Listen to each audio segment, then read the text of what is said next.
اور اس کے علاوہ گولیاں بھی کلورین کی ایزیلی اویلیبل ہوتی ہیں.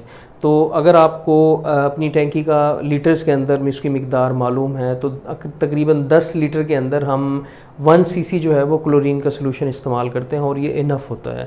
گھروں کے اندر اس کو استعمال کرنے کے لیے ڈیلی بیسس پہ آپ نے اپنی جو واٹر کا مقدار ہے اس کے حساب سے کلورین ڈال کے اس کو استعمال کرنا ہے. ہائی کلین کی گولیاں مارکیٹ میں اویلیبل ہیں، وہ بھی آپ استعمال کر سکتے ہیں. ان کے پیچھے اچھی طرح ہدایات مینشن ہوتی ہیں، ان کو استعمال کر کے آپ اپنے پانی کو صاف رکھ سکتے ہیں. نمبر پہ مساجد کے اندر جو پانی کی ٹینکیاں استعمال ہوتی ہیں اس کے اندر بھی کلورین کا استعمال کرنا بہت زیادہ ضروری ہے.